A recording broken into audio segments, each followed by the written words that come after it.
and welcome to this Study Smarter screencast about how to study smarter, not harder at UWA.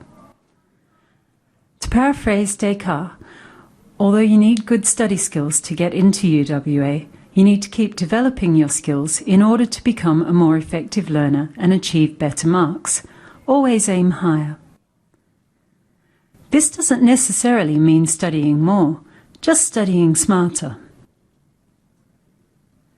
Do you ever feel like you're working really hard but not really making any progress and not doing as well as you'd expected? You might be focusing on the fine detail rather than considering the big picture. This screencast will provide tips on how to use your time more effectively and efficiently to get better marks and make your study experience more enjoyable and less stressful. So here are Study Smarter's 3 top tips for how to study smarter rather than harder.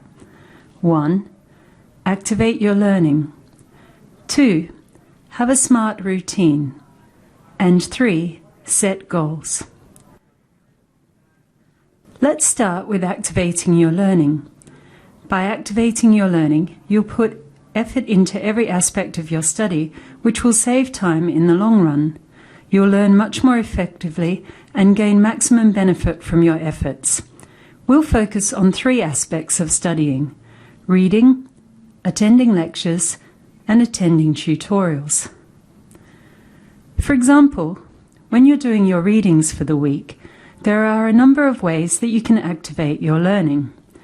Sitting at the desk with your eyes moving across the page and nothing happening in your head is not really reading. And highlighting the whole page in green is not helpful either. While reading, there are a number of things that you can note and reflect upon. You need to think about what you're reading. Does it support what you already know? What information conflicts with what you know or believe, and why? What data or sources is the author using to support their view? Is it convincing? Are there any good examples that you can use in your assignment? Is there anything missing? And what kind of language does the author use to persuade you that their view is correct?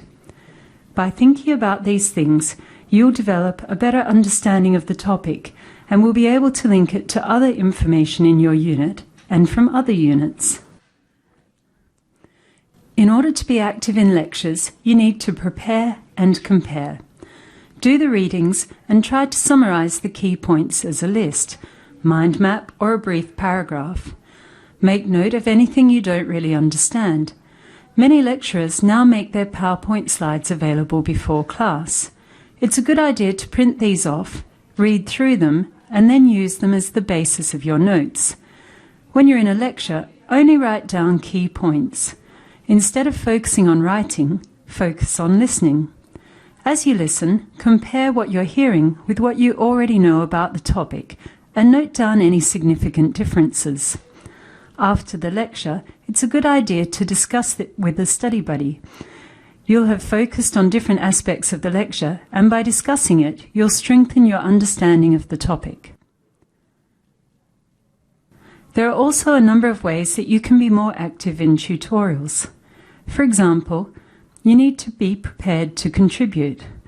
This means doing the readings and attending the lecture, then thinking about how the information in each is similar and different, and how your previous experience contributes to your knowledge of the subject. Think of any questions you have about the topic. Then, when you go to the tutorial, you'll be better able to contribute to the discussion. You can do this by agreeing or disagreeing with a point that has already been made, or you could ask or answer a question. Be prepared to share your point of view and listen to what others say. Think about how they're contributing to your knowledge. It's important that everyone contributes to discussions in tutorials. Imagine if they didn't. Then it would just be your tutor lecturing, which might mean that you can relax, but it's not a good way of getting the most out of a tutorial.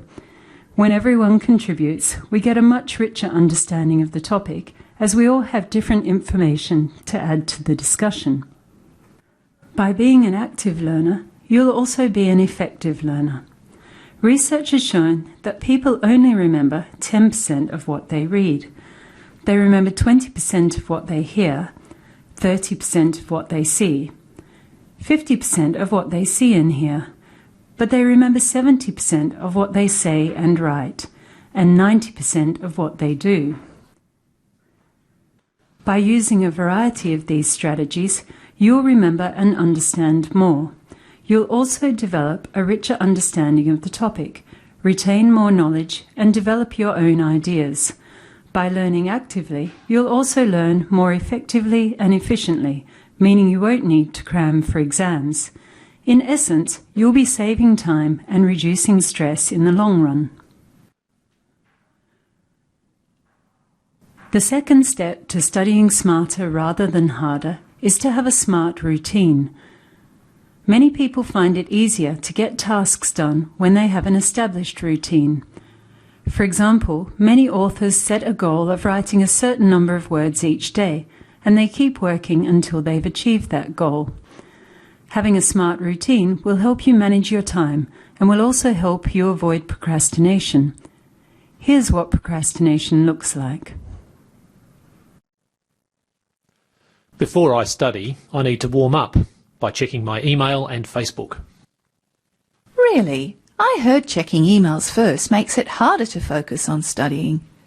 You should use email and Facebook as a reward after you've done some work. Yeah, but I've also got to watch The Voice. What? How else am I going to get on that show? Look, you can be on The Voice next year when you finish your studies. But I work better when I have lots of things to do. No, you don't. I really work well under pressure. You only think you do because that's the only time you do anything.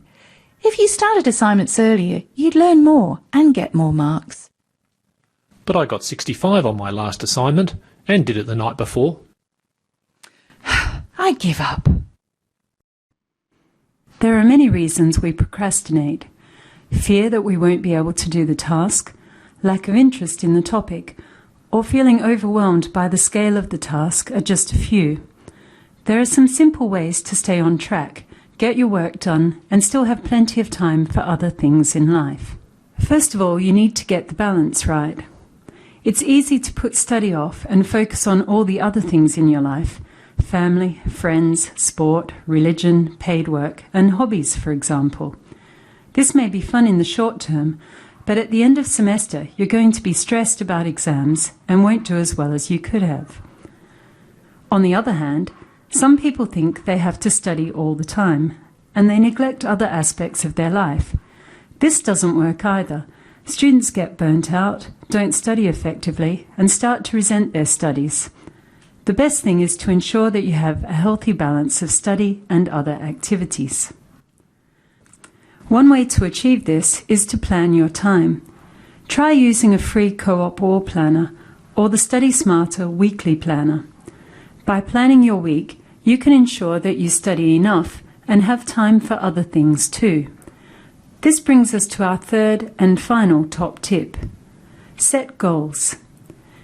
In terms of your study, you'll have long-term or macro goals and short-term micro goals. Macro goals include long-term, big-picture goals, things like completing all your assignments by the due date, getting distinctions for all your units for the semester, aiming to do honours, or the direction you ultimately want your career to go in. Micro goals include those goals which you can achieve in the short term, things like reading a chapter of your textbook, getting a distinction for your next assignment, or practicing for a tutorial presentation. These are the kinds of things that you should include on a weekly planner. Micro goals need to be achievable and measurable. For example, if you put study biology in your weekly planner, can you achieve this in an hour? How do you know you are successful? On the other hand, if you put something like summarize 10 pages of chapter 1 or find 3 sources for biology assignment, you know you can do this in the given time. By setting goals and achieving them, you'll feel motivated, enjoy your studies more, and this will help you get better marks. So don't forget, to maximize the benefits of studying, you should activate your learning by using a variety of active learning strategies, establish a SMART routine, and set achievable goals. For more study tips and advice, visit the UWA Study Smarter website.